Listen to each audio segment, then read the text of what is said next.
वीतराग भगवान महावीर स्वामी के अनंत गुणों को नमन करती हूँ एवं वर्तमान आचार्य सम्राट ध्यान योगी युग पुरुष शिवाचार्य प्रभु के श्री चरणों में बारंबार वंदन करती हूँ। गुरनी मैया महासाध्वी सरलात्मा श्री वीणा जी महाराज साहिब के श्री चरण कमलों में शत शत वंदन। धर्म प्रेमी बंधुओं, माताओं एवं भाभी जीवों, शास्त्रकार भगवंत अनंत करुणा के सागर प्रभु फरमाते हैं कि है भव्य आत्माओं, अगर कर्म बंध को तोड़कर भव भ्रमण का अंत करना हो तो उसके लिए कोई योग्य जन्म है तो मानव जन्म है और योग्य क्षेत्र है तो आर्य क्षेत्र है, क्योंकि देवलोक में रहने वाले देव या इंद्र कितना भी शक्तिशाली हो परंतु उनकी भी ताकत नहीं कि वे घाती कर्मों को नष्ट कर सके। अरे इतनी बड़ी बात क्या करें, वे एक नवकारशी का पचखान भी नहीं कर सकते हैं। देवों को जितने सागर का आयुष्य होता है उतने 1000 वर्ष से उन्हें आहार की इच्छा होती है। 2 सागरोपन का आयुष्य हो तो 2000 वर्ष 2000 वर्ष की इच्छा होती है,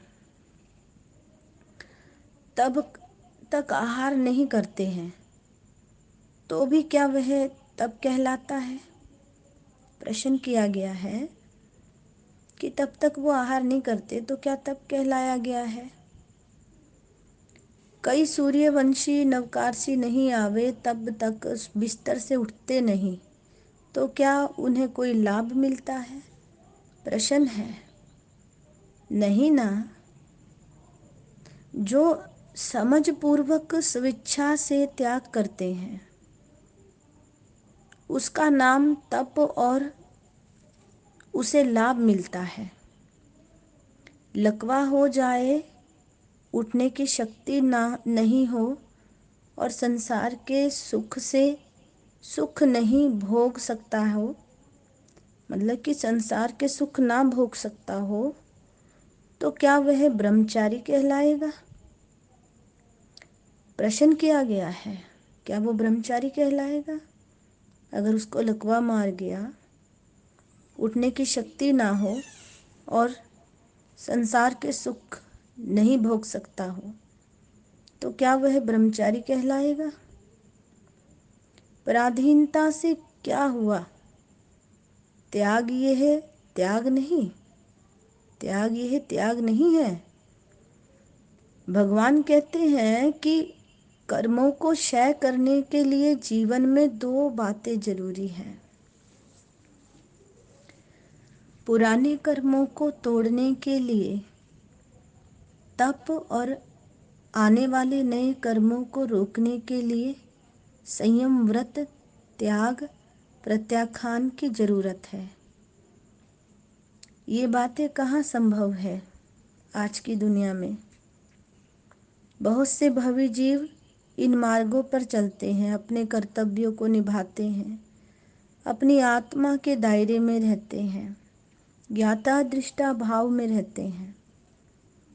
लेकिन बहुत से लोग हैं जो अच्छों को भटका देते हैं। मनुष्य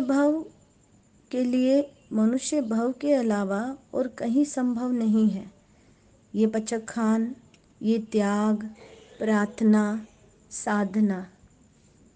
इतना तो आप भी जानते हैं कि साथ में एक पैसा भी ले जाना नहीं है, सब छोड़कर जाना है। और फिर भी इतनी दौड़ भाग किस लिए? आपके तारणहार गुरु सामने मिले और दूसरी तरफ लक्ष्मी देवी सामने मिले, तो आप किसका स्वागत पहले करोगे? प्रश्न है आपके लिए कि आप किसका स्वागत पहले करोगे? बोलो। लक्ष्मी का, मोक्षार्थी लक्ष्मी का? बड़ी विचारणीय घटना है ये, सोचना पड़ेगा आपको। मोक्षार्थी लक्ष्मी का पागलपन नहीं बनता है, उसके दिल में धन से ज़्यादा धर्म और संतान से ज़्यादा संत का स्थान होता है।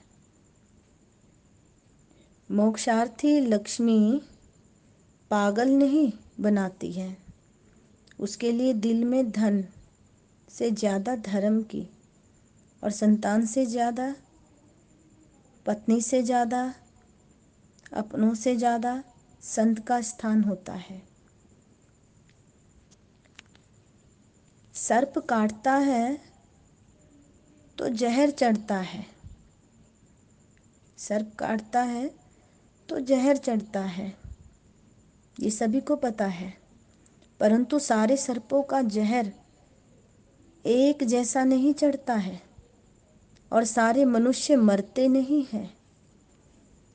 कई बार सर्प के काटने से भी जी जाते हैं। कहते हैं कि ये समझने योग्य बातें हैं। धर्म से पुण्य होता है, पुण्य से सुख मिलता है, सुख से सौभाग्य बढ़ता है और सौभाग्य से संतों का समागम होता है। मनुष्य होना भाग्य है, पर संत होना सौभाग्य है। संत भी कौन सा? सच्चा संत, जो आत्मा से संत हो, आत्मा से फकीर हो। मनुष्य होना भाग्य तो है, लेकिन सच्चा संत होना, फकीर होना सौभाग्य है। क्या तुम्हें पता है, हे श्रद्धालु आत्माओं, कि मनुष्य को अपने भाग्य का भाग मिलता है, पर संतों के चरणों में आ डटे तो उसकी भी चल पड़ती है। जो सच्चे संतों के चरणों में आए, जिसकी कभी चलती ना हो तो उसकी भी चल पड़ती है।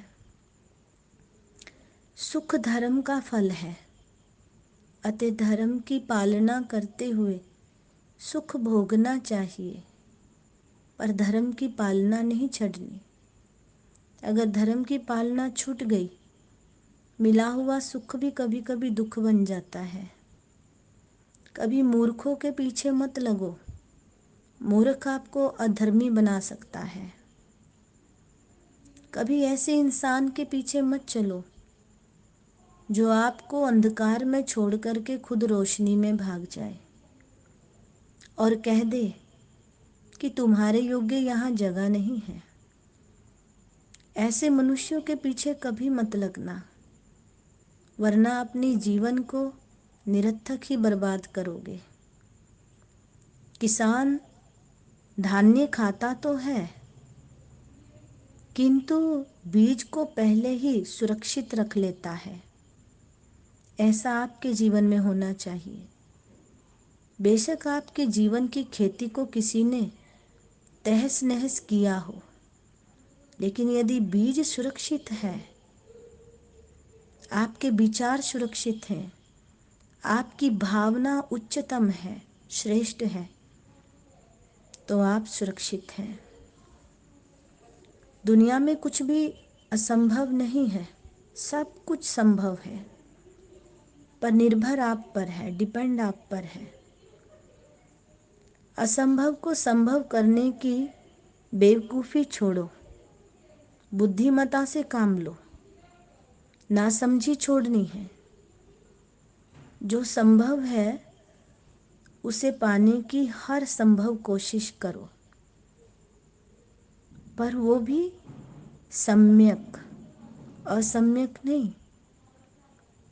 दुनिया को बदलना असंभव है, ये सच्चाई है कि दुनिया को बदला नहीं जा सकता।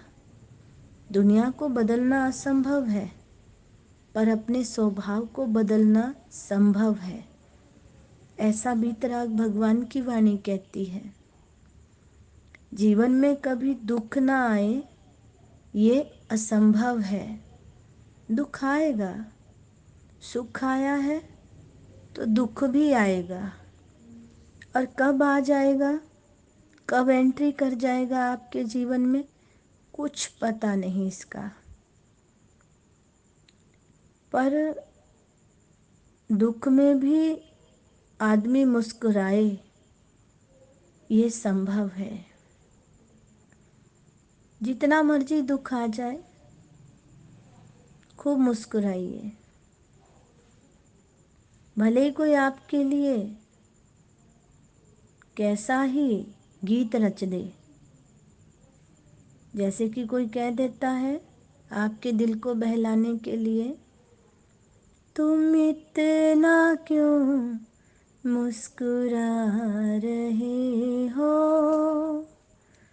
तुम इतना क्यों मुस्कुरा रहे हो, क्या गम है जिसको छुपा रहे हो, तुम इतना क्यों मुस्कुरा रहे हो। कि कोई भले ही आपके लिए ये कह दे कि इतना क्यों मुस्कुरा रहे हो, कोई गीत रच दे आपके लिए, तो भावुक ना होना, अपने कर्मों को देखना, अपने कर्म चक्कर को समझने का प्रयास करना कि कल मैं सुखी था और आज मैं दुखी हूँ। वीतराग भगवान की वाणी है, आत्मा ही करता, आत्मा ही भोगता। कण कहा गया है कि मुस्कुराइए, दुख में भी आदमी मुस्कुराए, ये संभव है। बड़े बड़े दुख में भी सुख के छोटे छोटे कण छुपे होते हैं,